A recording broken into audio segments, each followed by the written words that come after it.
Welcome to Flow Stars, candid conversations between Dr. Peter O'Toole and the big hitters of flow cytometry. Brought to you by Beckman Coulter at Bitesize Bio. Hi, on Flow Stars today I'm joined by Andrea Holme from the University of Aberdeen, and we discuss how she was able to use her passion for travelling to her advantage during her scientific career. From Malaysia, I went back to UK to Bath, and from Bath to Exeter to Singapore, Singapore to Germany, then Finland, Canada and Alberta, Australia to Aberdeen. The differences between academia and industry.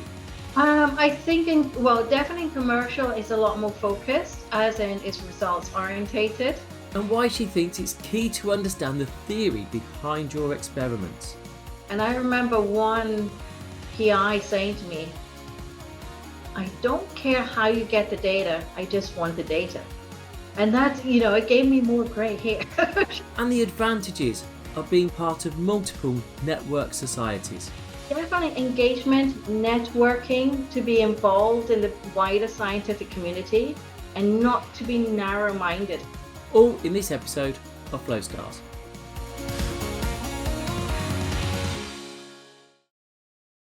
Hi, I'm Peter O'Toole from University of York, and today on Flow Stars, I'm joined by Andrea Holme from the University of Aberdeen. Andrea, how are you today? I'm good, thank you. We have nearly got sun in Aberdeen, so we're very happy and excited. It's always good. I'm going to start with a slightly odd question. Where is your accent from? Okay, everybody asks the same question, and it's a long, short story, but it's very short. So I was born in Glasgow. My mother's Scottish. My father's Norwegian. I grew up in Norway, and I traveled. So I have an amalgamation of different accents. So North America, Australia, Singapore, Malaysia, Finland, Germany. I'm now back to Britain, to Aberdeen. So I feel like I've done a world tour. The ultimate mashup accent, I think would be fair to say. So how long were you in Norway for? So I moved back to Norway when I was 6. So I was there until I was about 19. So that period of time, really. So yeah. You can do the calculation. So,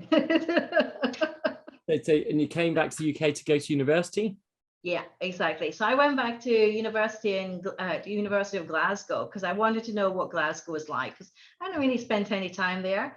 I had a good biochemistry department, and that was recognized from the Norwegian side of universities and education, shall we say. The degree was recognized. And then, from Glasgow, I went to Surrey. I did a degree in biochemistry, and I will say hand on heart, biochemistry is a good undergraduate degree. It teaches you to think, teaches you many different aspects, but I knew at the end of it, biochemistry was not for me. So I wanted to explore other things within, biological sciences. Yeah.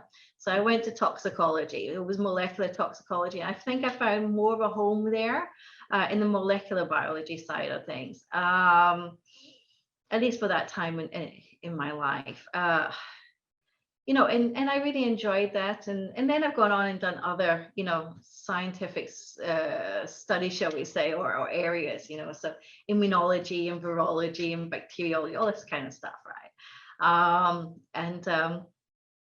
Yeah, but biochemistry was something else. By the end of it, Stryer, that book totally floored me. Oh, good grief, Stryer, yeah. And Vert and Vert as well was the other big textbook. I was a Vert fan. My wife was actually a Stryer fan, so we had one of each, and we competed and studied together through biochemistry. She was biological medicinal chemistry. So when you came to do your degree in Glasgow, did you always envisage going back to Norway afterwards?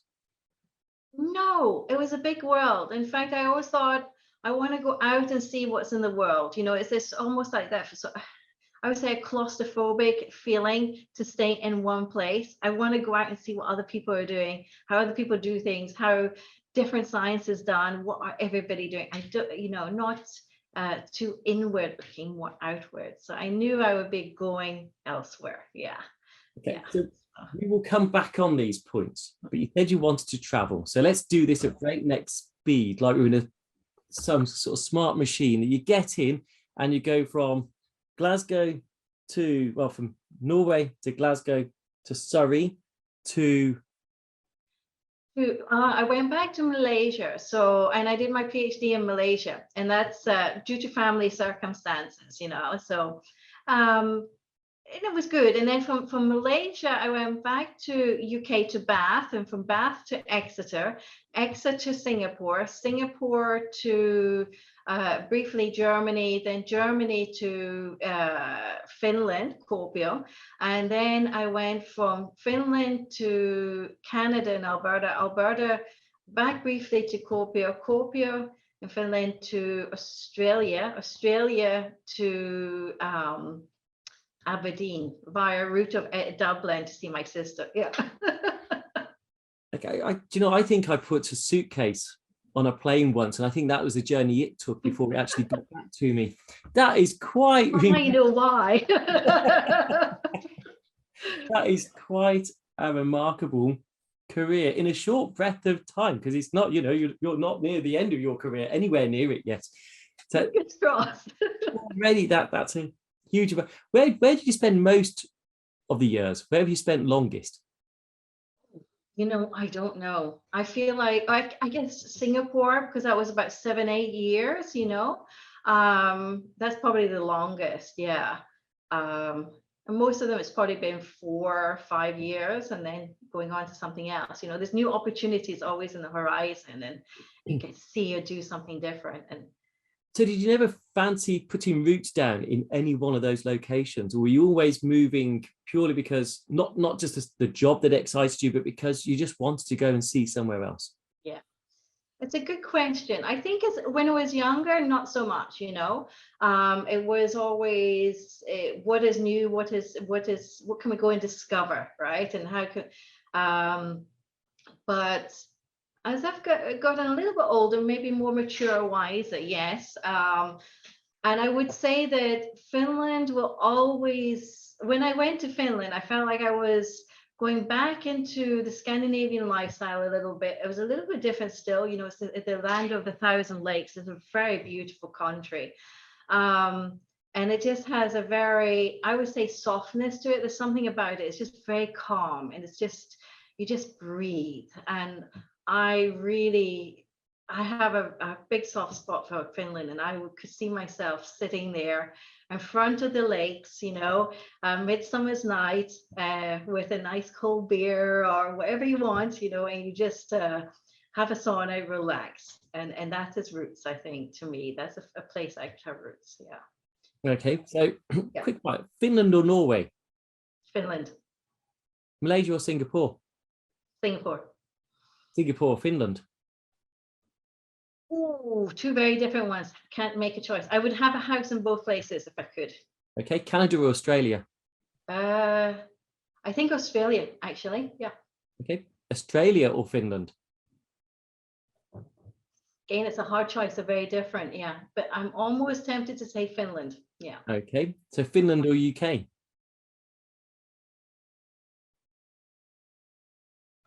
Hard one in a way, but I think I still go back to Finland. Yeah. Oh, yeah. There you go. Yeah. So if you're listening from Aberdeen, Andrea's going soon. She's just... I can see that. Get normal grey hair. No. I'm thinking, you know, Aberdeen to San Diego, you know, maybe that's the next stop. Or I haven't been to South America, and I haven't been to China or Africa. So, you know, there's still a lot to see in the world.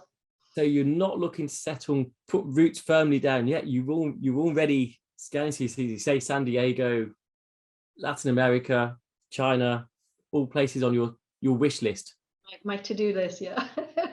You never know, right? Send me some pictures and we'll come to those pictures later. In fact, I think Alberta was maybe some of the better ones. You sent me a picture of Alberta, which is looking very dry and sort of desert-like. Yeah. And you sent me a picture of Alberta that is covered in snowy. snow. and now you're up in Scotland, where you'll also have the sunny days, wet days, and snowy days. So these places have quite mixed climates, and yet other places you've gone to, I'm sure you sent me a picture of Singapore as well. There you go. Yes. Classic picture of the night sky of Singapore, Yep. which doesn't have such a varied climate. Yep. So what do you prefer? Do you prefer the dramatic, the seasonal weather, or do you prefer, Groundhog Day, same weather each day, day in, day out almost? Exactly. It's really hard. I think that's part of the problem, because you get used to, experiencing different things. So I know when I came back from the tropics, there was certain sounds, birds would make. So certain types of birds, I would miss that because I'm used to it in the morning, and you're used to the heat and the humidity. And then when you were in the tropics, you miss the seasonal weather. So I decided my range is sort of -25 to +25 is quite optimal for me. You can get up to +30. -45 is not for me. So I experienced that in Alberta, and that was not good. And there's places in Canada that's -60, but wouldn't like to try that. No, but I think, and it's climate-wise, it's hard. We all like to have sun, right? And we all like to go skiing as well. So yeah. I need a private jet, just fly around the world. It isn't just traveling that you've changed around. You started, you say, as a biochemist, you went into toxicology, you mentioned that you looked at different sample types. When did you first get involved with flow cytometry? Well, that's a good question. So we had a flow cytometer when it was in Malaysia. So the lab was being started up, and there was a lot of new equipment coming in, and they invested well in that. So that would have been during my PhD. I started to dip my toes into it, and then there wasn't anything in Bath or at the time, but Exeter had one sitting in the cupboard. I remember it was a Beckman Coulter one, and I was very excited because I kind of knew what it could do. I wasn't necessarily needing it at the time, but I knew it could, apoptosis and everything that's encountered very quickly. And we had the opportunity, if we wanted to, is to try to put it all back together. And we sort of started doing that just before I went to Singapore. And then, of course, Singapore had flow cytometers, and we bought the laser scanning cytometer from CompuSite, which is what I eventually anchored and started. Yeah. So it's been a bit sporadic until it sort of came full force, really, in Singapore, I think. Yeah. Because that I presume was through a research career. Yeah. Through academic, and then you ended up actually running cytometers, and actually that became your science. So instead of the application, actually the technology and the application of the technology became your science. So that's quite a different step from being primarily one singular focus to being quite broad breadth of focus and supporting as well. It is, yeah. But I think, understanding the technology is a focus, right? You have to understand that to actually apply it correctly and get correct data. And I remember one PI saying to me, I don't care how you get the data, I just want the data. And that's, it gave me more gray hair, shall we say, because I'm like, well, that's not correct. You have to understand how you get it, so you've got good data and that you have done it correctly. And you can interpret it correctly, So I think that focus of understanding the technology perhaps was a shift there, from being an academic or traditional, more academic postdoc, going into core facilities and understanding how to use things. Yeah. Was it a good step? Sorry? Was it a good step in your career? Are you glad you moved out of the sort of the hardcore research? It's still hardcore research, but out that sort of single track into the more core facility track? I'd say it's a yes and no. I think it's 50-50. I think it depends a lot with people who you work with, if they recognize what you're bringing to the table. At least within universities, a lot of times you will hear things like, we are service providers, which, yes, we provide a service, but also lecturers provide a service, as in they are teaching, right? They give formal lectures. We bring a lot of knowledge about, how instruments work, the techniques, everything that has to go in from it, right? We also have to explain and also educate users and students on data analysis and interpretation, whether or not they're interpreting correctly within the biological model.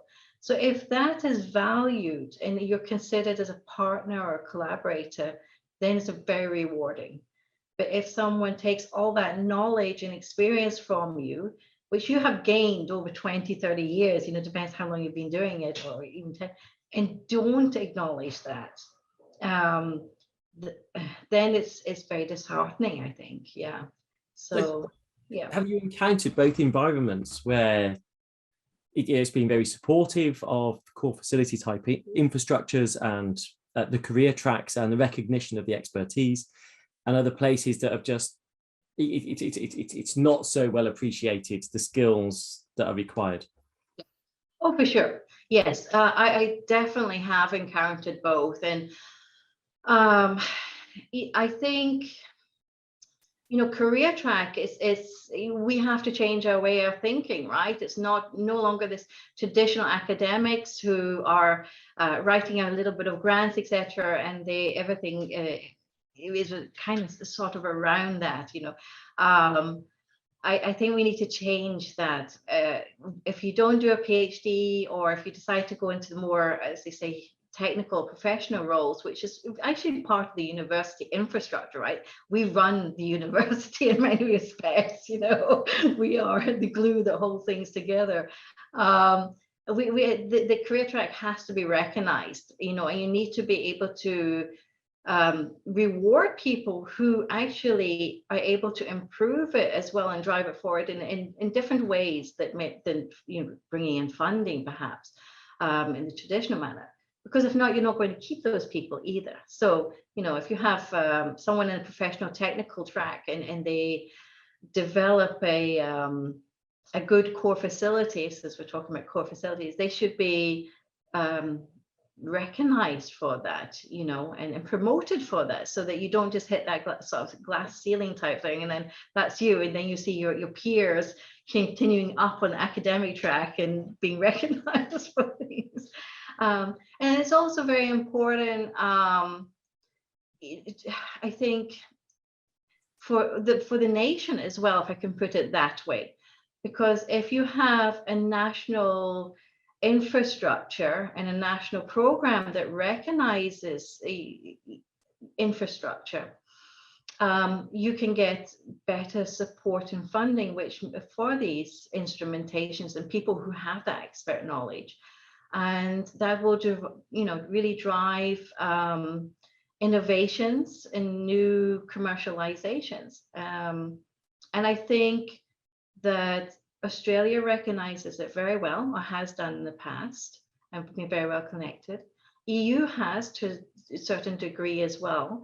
And of course, Singapore has always had the ability to have a very long-term view. They'll roadmap it for 20 years and bring out A-star and, recruit people, etc. And so I think it would be very nice to see that in the UK as well, which I'm sure they do to a degree. I actually think the UK is really good. I've got to stand up. I think, we've got the technicians commitment that's been worked on. I think the funding panels allow us to apply for primary funding, which is great, and the recognition of that. There is a big drive, and I think there are sectors that are missing. I think at York, this was recognised back 20 years ago when we opened up, and they really supported the careers and the infrastructure and support behind it. But maybe that's not the case everywhere in the UK. And I was going to ask what it was like compared to other countries, because I've also heard other countries complaining about their lack of support compared to what we have in the UK. Exactly. So it's interesting, regional within the UK as well. Exactly right. And I think it's regional in every country, right? If I looked at Australia, Sydney and Melbourne are the two big hubs, right? It's a little bit look at like London and Cambridge, Oxford, right? So obviously you get a lot of nice infrastructure down there, etc. as well. And I think what you've done in York is great. And it sort of all connects into each other.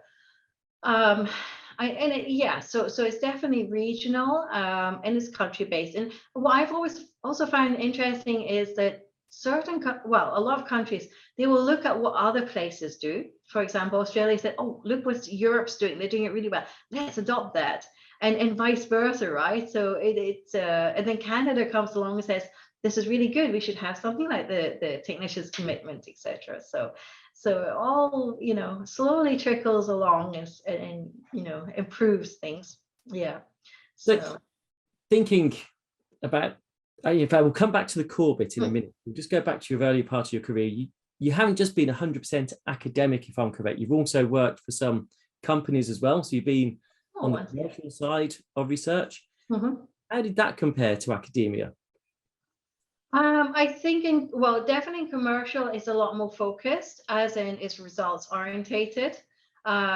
It's not that you are no longer thinking as a scientist or anything like that. You have to apply your scientific thinking and knowledge, so you're not losing anything.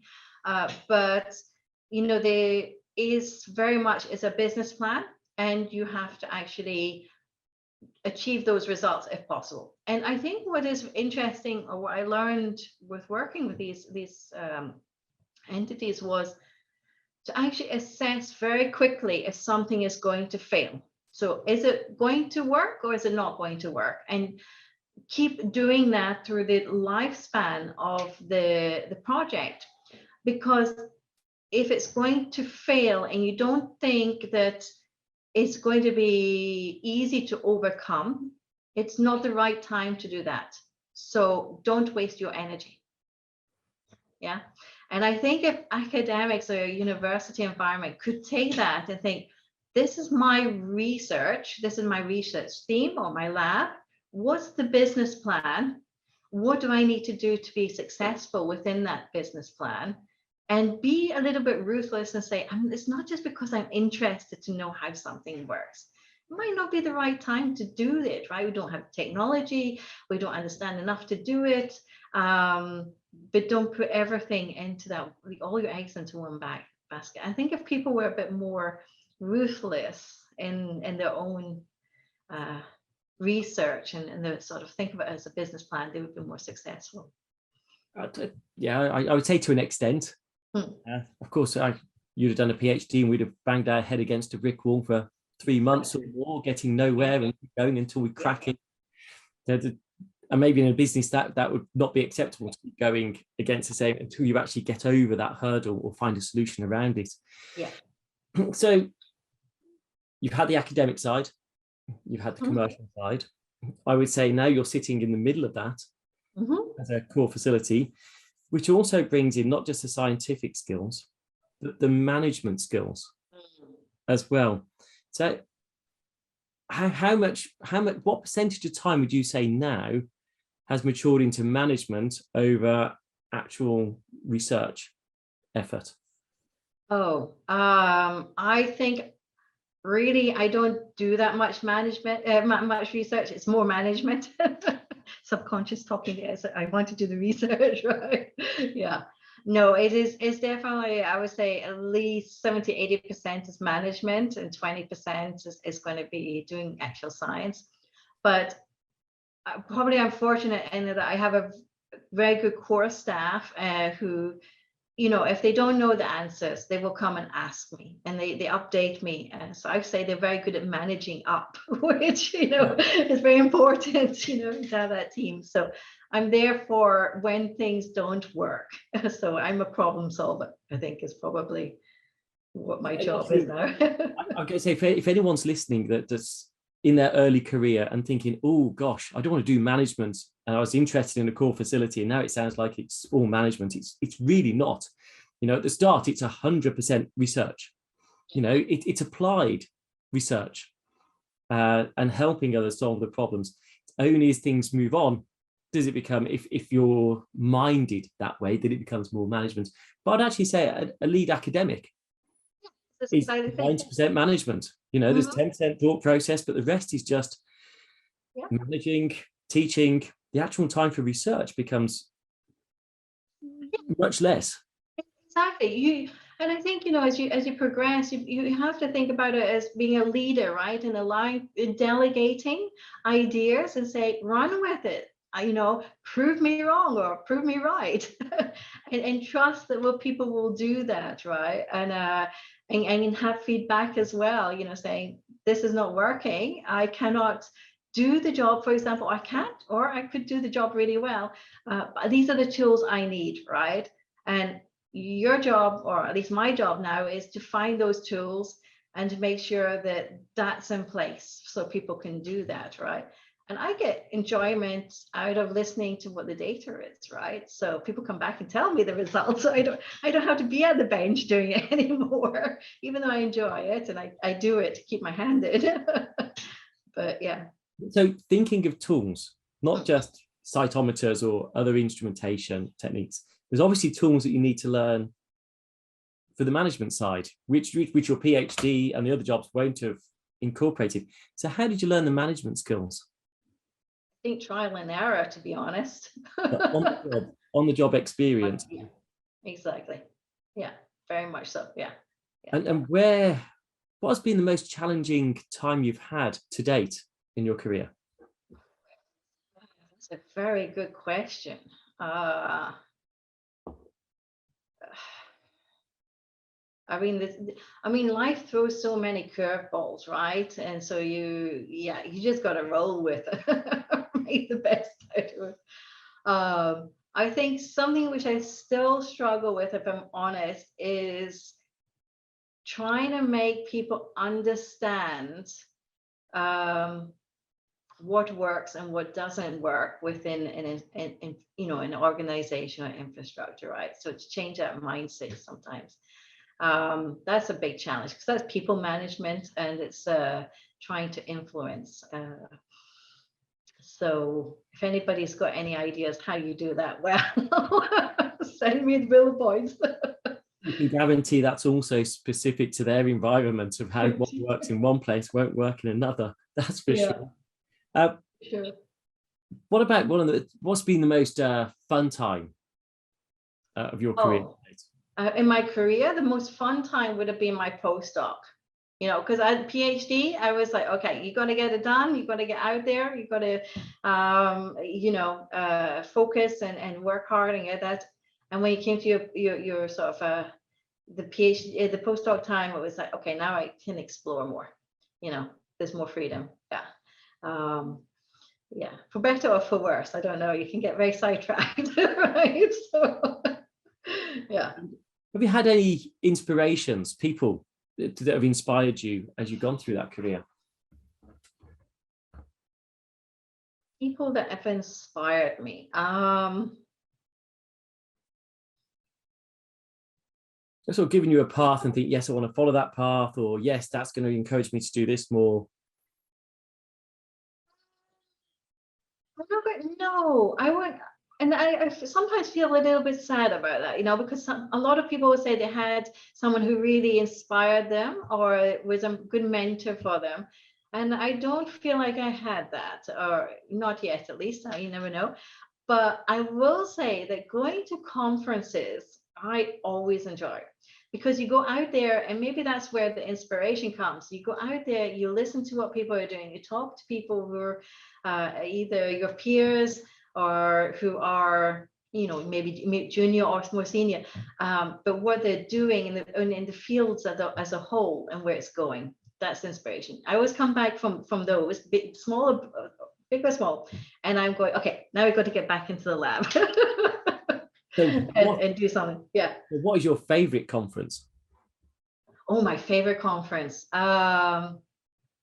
Okay, well, I'm going to say two things. One is Keystone conferences were always good because they're quite small, right? And it was always something new. I love the fact that you can learn something new. And then, you know, well, I haven't yet been to Flow UK, so I'm going to reserve that one for later. But every time I've gone to a ISAC conference, the CITO conference, and I know that every year, etc. now, but they used to only be every 2 years, so it was very exciting. But I really enjoyed that because it was so easy to talk to people. And, when I started, I had no idea, right, who these people were. And I'd be standing in line for something and someone would talk to me. And I think that was really, really nice. That was very open and welcoming environment. Yeah, so scientific ones, I should say, sort of more the when I was doing a lot of work in apoptosis, the keystones was really good. But then in cytometry, I've always enjoyed. Yes, I think Cyto has to be the lead conference. So are you going this year? No, I'm not. So I was a little bit sad. So, but I hear it's in Montreal next year. So I have some really good friends in Canada as well. So, I can probably put going to Montreal and going to Halifax to see them in the one basket. So If they've not released that information yet, we'll edit that. You will redact that. I am joking. So we've got some quick questions, actually. Do you have any bad habits? Oh yeah, everybody has bad habits. Yeah. Well, give us one of your bad habits. Well, not literally give it, as in what is one of yours?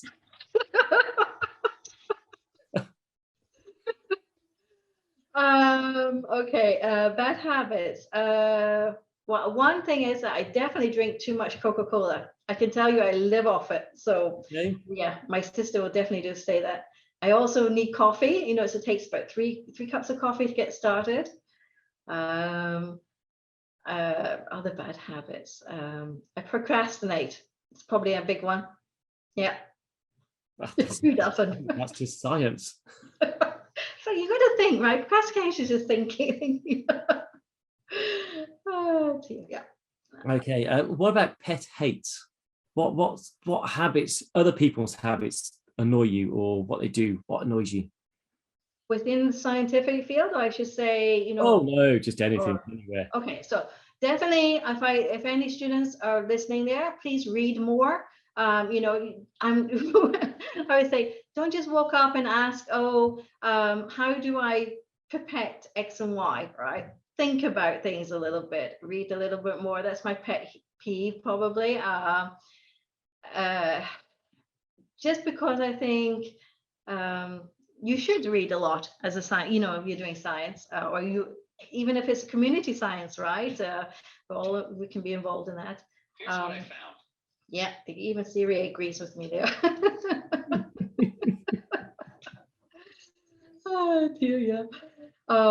Yeah, it's not yes, be proactive, I think. And other pet peeves, I think probably not, and I'm not always good at this, but not trying to understand, when people don't try to make the effort to understand the other person's point of view, because nobody is 100% right. So, I think there's always two sides to every coin. So a lot of people don't take that moment just to think, what is it the person's actually meaning?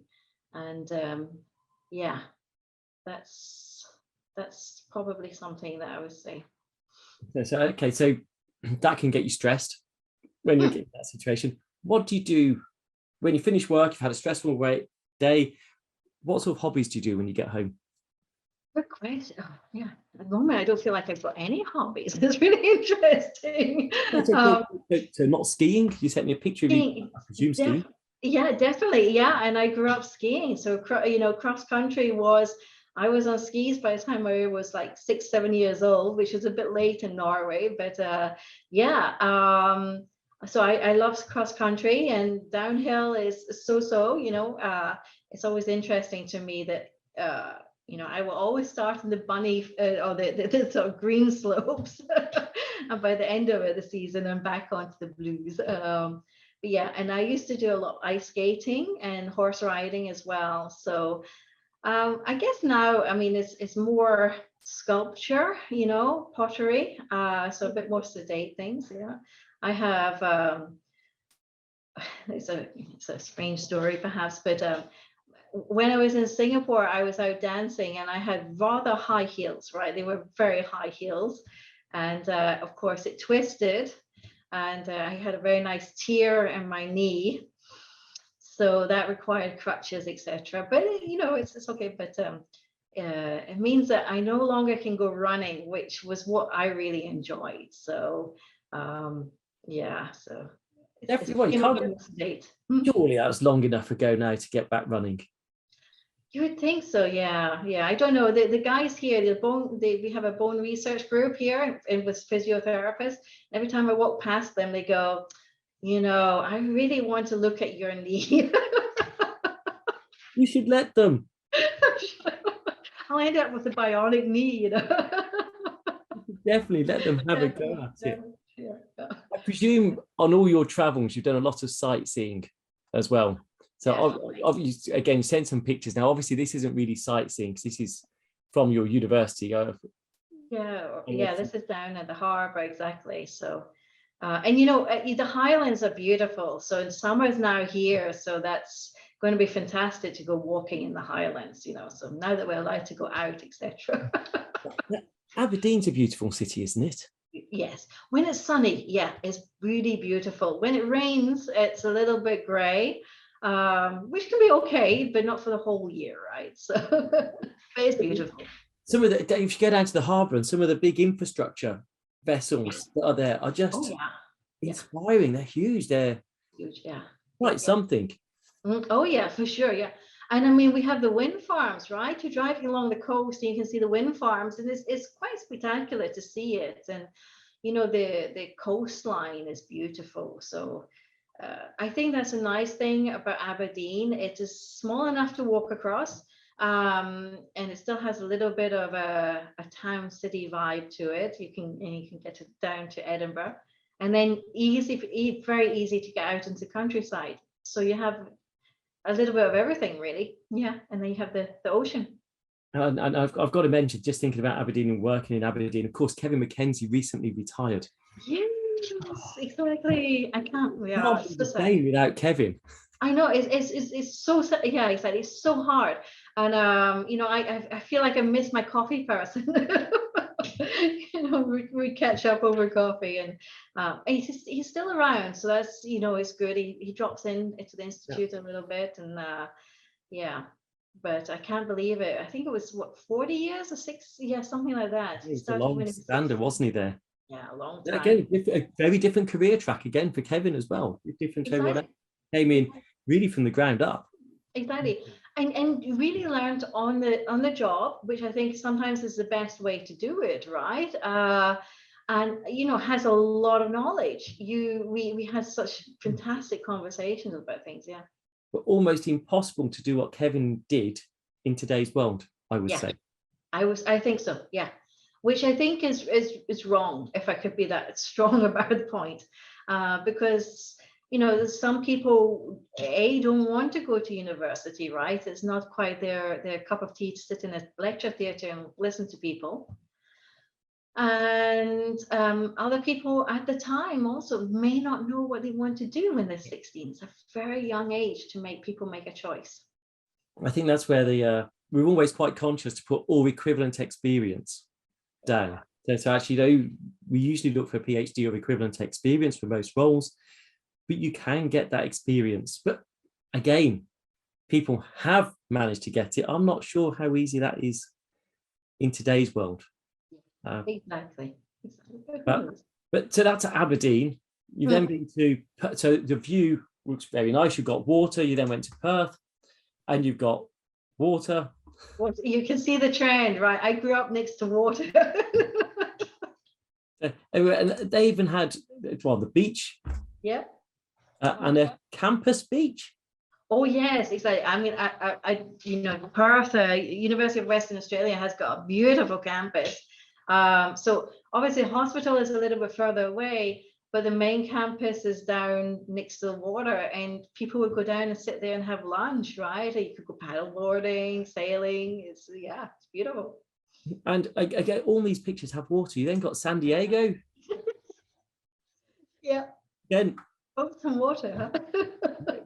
to the water. Yeah, and obviously Singapore was, can't see it very well, but it's in the water, in the island. It's a small island, 45 minutes to drive across, right? Did you ever go anywhere? Oh, of course, if it's skiing, you go inland. Otherwise, the sea.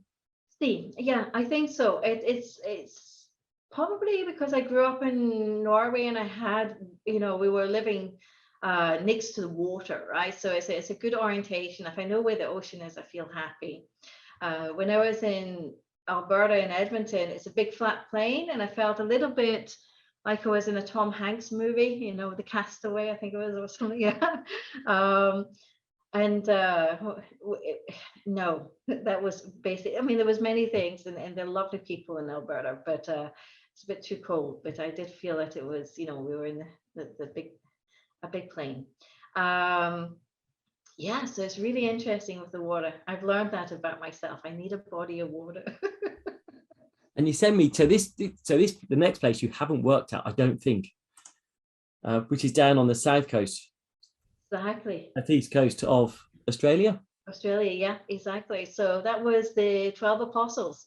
So I have some really good friends in Melbourne. We've known each other since I was a postdoc in Exeter. And so her husband has his commercial pilot's license, although he's a solicitor. He's an interesting character. So he's done many different degrees and, sort of settled in being a solicitor. But we took a small plane, and we flew across the 12 Apostles. Yeah. So it was spectacular to see it. Yeah. I bizarrely, so we got family down in Wollongong and Melbourne and Sydney and Brisbane now as well. That's migrated there. So Emma's sister lived over there, and the family are over there. And actually, we were on Great Ocean Road, and this was not holiday season. We were young, child-free. We were down there out of term time, so it was really quiet. And we went down to a small beach, no one on it. We went into one of the caves, no one. As we were coming out, there was a couple of people walking into the cave, and it was one of my best friends from university, Alan Jensen. Also, just out of term, just of all the places in the world, you bump into someone. I hadn't seen him for years before, and I haven't seen him since. Still vaguely in touch, but that's about it. You'll need to go back. Just all the way. He's not even that far. He's actually I have to head up in your ways, up in. Well, you have to come up and visit one day. Yeah. Well, it's been a while since I've been up there, and obviously it'd be good to see Debbie as well and what she's doing with the microscopy side. Exactly. Also. Yeah. So some more quick fire questions. PC or Mac? Mac. Ooh. McDonald's or Burger King? Burger King. Really? Yeah. Don't know what it is. Oh, okay. Tea or coffee? I think I know this answer already. Tea or coffee? Oh, coffee. Yeah, definitely. Beer or wine? Oh. Probably beer. Okay. Interestingly, yeah. Light or dark? Probably more light. Used to be dark, now more light. Yeah. Okay. Chocolate or cheese? Cheese. Oh, so sweet or savory? Hard choice there, but I'll go sweet. Even though you went cheese over chocolate. Wow. Okay. Early bird or night owl? Oh, definitely night owl. Oh yeah. I could be up until 2-3 o'clock in the morning. Yeah, that's fine. But getting up. I think I might have just cracked your problem. So you're up to 2 or 3 o'clock in the morning, and in the morning you say you need 3 cups of coffee to get you going. I think you're not going to bed early enough, Andrew. I think it's just being, and then you're on the Coke all day. Mind you, that's a Coca-Cola. If anyone's just tuned in, I don't mean Andrew's on the Coke all day. I mean she's on. Well, that could sound so wrong. Oh, it could, couldn't it? So I've now got you a crack snorting, Aberdeen, Scotland, UK hating person. You're going to be out of a job within days of this coming out. Isn't it? You're definitely. They'll be going, oh, the Viking has definitely arrived. So just going back a little bit, when you were young, okay, so when you were a child, what did you want to be? Riding instructor. I loved horses and I still do. Yeah. So do you still ride? I did, yeah. I rode up until I had to go to university. I say had to, but I wanted to, but yeah. So I rode up until I was about 18, yeah. You wanted to be a horse. Okay, so then you went to university. When you started university, what did you want to be? Okay. I thought scientist, I wanted to do research. I wasn't sure. So there's probably a couple of things. When I went into high school, so I was at a British school until I was 15 in Norway. So it was an international British school, and then changed to a Norwegian school. And did my Norwegian exams, right, for basically university entry. But during the high school, I had a really good biology teacher. I think it's probably what happens to everybody when they're in high school, right? You get someone who kind of gives you a bit of a nudge in a direction. But biology itself wasn't very exciting to me, right? I thought mathematics and chemistry was cool. Physics was a bit touch and go. Languages I wasn't good at. But we started to look at DNA isolation, so we did some DNA electrophoresis, and we started talking about photosynthesis and a little bit lipid metabolism and cell signaling. And I was fascinated. So that was really the first time I thought, how does it work, right? I'm not so interested about plant species. It wasn't me at the time. It's more interesting now as I've got older, but how does a cell actually work, right? What is the communication pathways? And I went to my teacher, my biology teacher, and I said, how does this work? Explain it to me. And I got library books out, right, to try to understand this. And he said, if you want to know more, you have to go to university and you have to study this.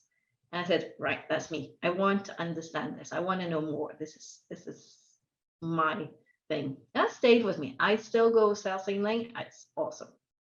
So I'll go back, and when I ask about who's been inspirational in your career, who's inspired you, there's a very much a case, isn't it? So, yeah, I guess that's very true, actually. Yeah, right back at, you don't always think right back at that start, but that is that yeah, exactly. That would be the person who kind of inspired me. Yeah. So they're responsible for you. They are, for better or for worse.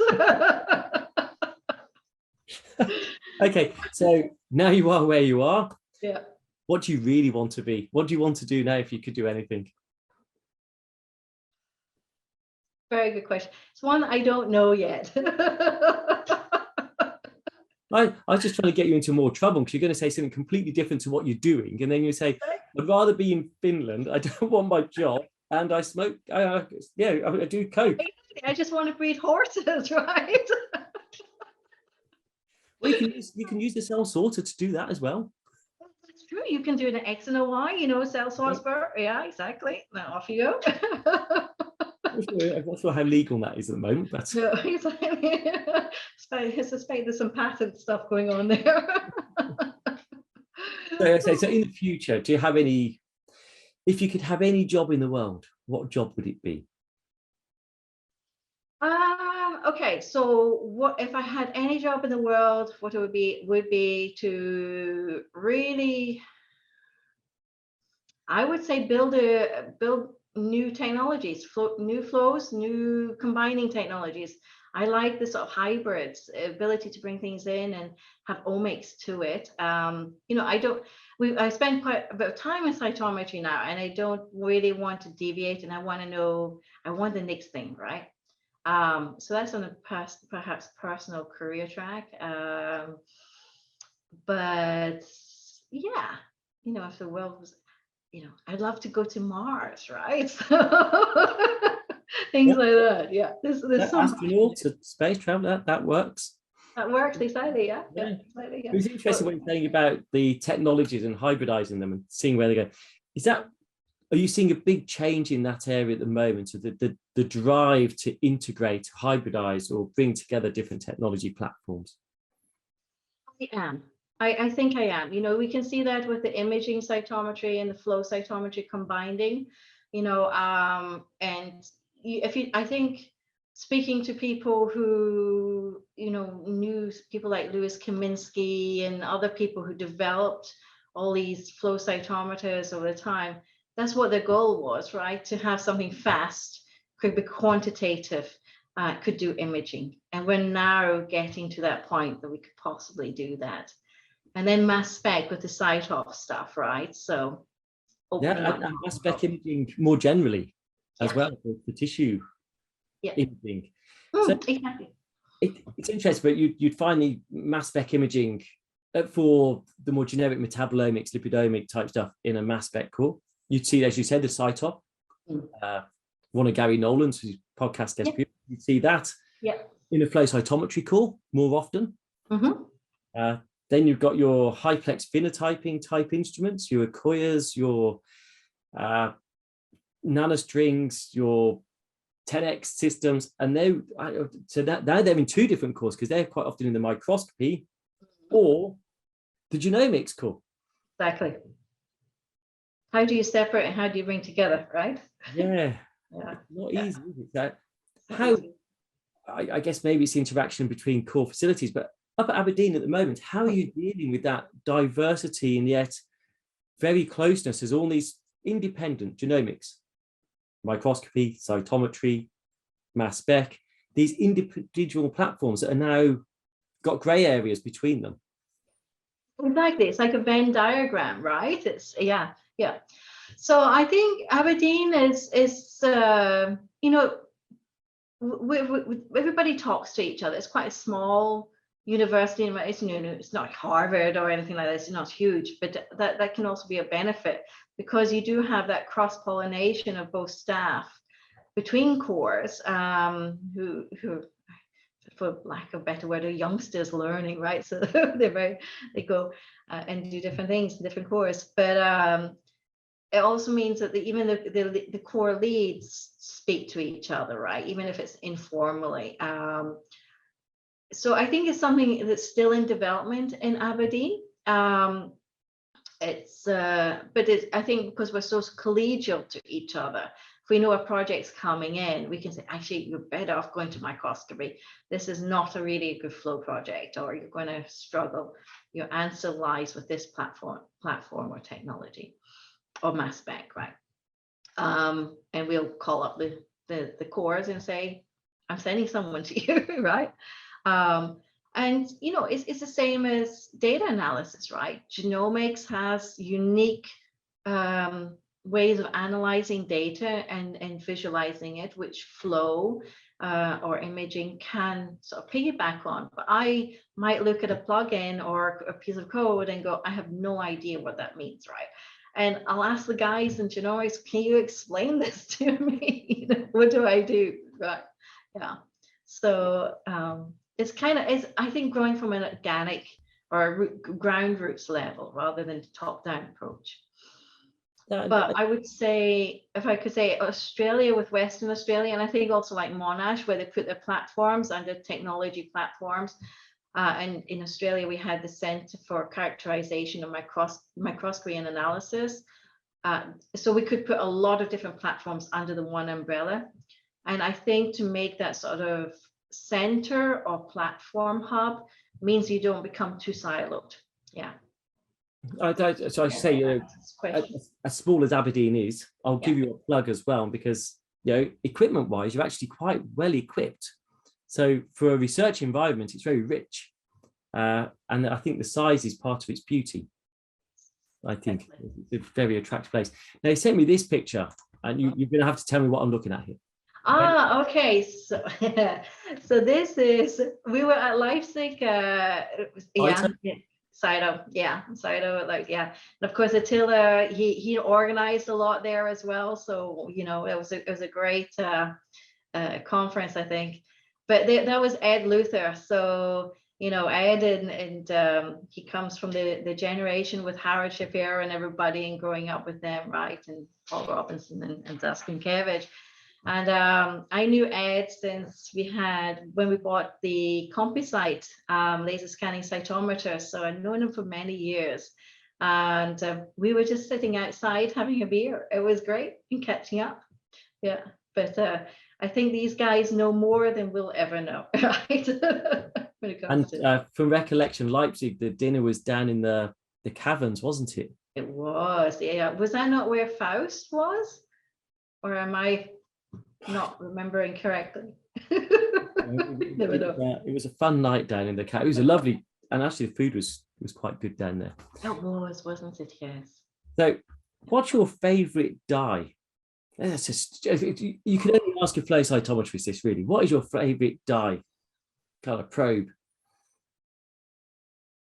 A horrible question. There's so many of them. I know there's so many. You must have a favourite. You must have one that you just an affinity for. Not necessarily the best, just a favourite. Oh, I never thought of that. I can tell you, I don't like Fitzy.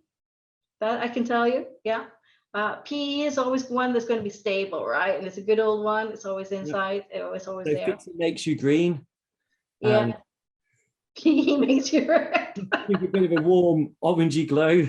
Yeah, exactly. But no, actually, I think about, if anybody said, what do you really want to have in your box? If there's only one to choose, will always be a functional dye. And I think I'm going to go to Tia Marie because I can do 2 different experiments then, right? So, yeah. Good answer. I like that. And I'm going to ask, what societies are you a member of? Oh, goodness. Okay. Well, definitely I'm a member of Isaac. So, that's definitely there. And yeah. And then I am a member of, Flow UK, Flow UK RMS, right? So, yeah. And then was it ABRF as well? So, you CTLS as well? You're CTLS as well, aren't you? TLS as well. Yeah, exactly. Yep. The RMS, that definitely. Yep, definitely good. Yeah. Yeah. Yep. And then British Society of Immunology definitely was one.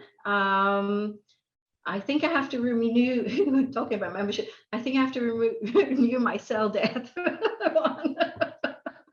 Yeah. That's a huge number of societies. Why is it so important to be a member of all those different societies? Why don't you just choose one and that's where you'll pin your badge to? Why is it important to be an active part and a member of those different societies? Definitely engagement, networking, to be involved in the wider scientific community and not to be narrow-minded is what I'm going to say. To be, yeah, that might be a bit blunt, but yeah. But they all address slightly different things in the different communities. As you say, CTLS, ABRF are very much general core management more than anything else. Isaac, Flow UK, very much flow cytometry. Royal Microscopical Society, microscopy, including flow more generally, and obviously do a lot for the community as well around that area. You mentioned BSI. Yes, BSI, yeah. That importantly for the immunology side. Yeah.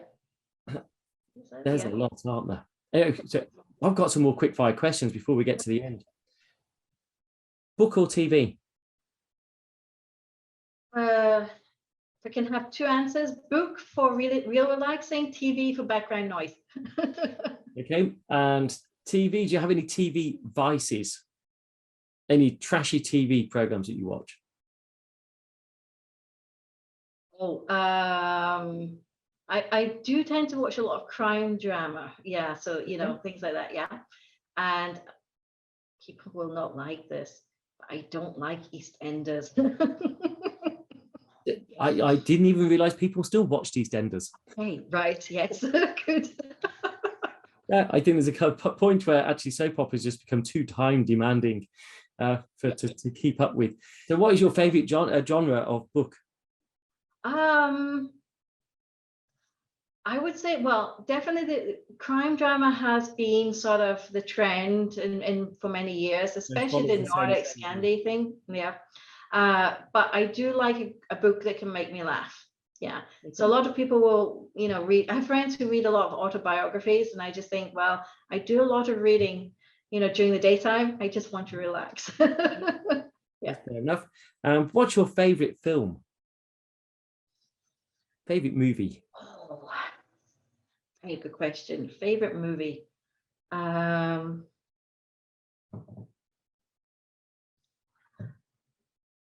It changes. I will say that, but Okay. I will say that I'm really looking forward to the Top Gear #2 coming out, because Top Gear, yeah. Top Gun #2. Top Gun, yes, Top Gun, yes. I made that same mistake recently. I just bought a car, so I've been watching a lot of car stuff. Yeah, Top Gun. Yeah. So you'll have to go back, watch the original first, and just recap. And Exactly. yes. Exactly. And yes. what music do you like? Oh, so I listen to everything, which is not very helpful. As you can see, I'm a very wishy-washy person. It keeps changing. Yeah. Heavy rock, pop, classical? Everything. I don't like rap. I will say that. So, you know, rap is not for me, but everything else is pretty much okay. Yeah, I'm sure there's people walk up, you know, past my office, and they're listening to, why am I listening to Ozzy, you know, singing Ozzy Osbourne and stuff. That's Weird. interesting. So you said you had your TV on at home as background. Yeah. I'm assuming in your office then you just have music on as background, just to sort of as just noise. Yeah, it basically is. Yeah. And it's really interesting because it's almost like, you know, you're doing a bit of work, it keeps it amusing, etc. You know, the paperwork, it gets sometimes a bit dry. But if you're really analyzing something and you get into that sort of laser focus, then it has to be quiet. It's preferably to be more quiet. Yeah. I just don't hear anything at that point, so it's got to distract me. Now, Andrea, we are up to the Good. hour. So Excellent.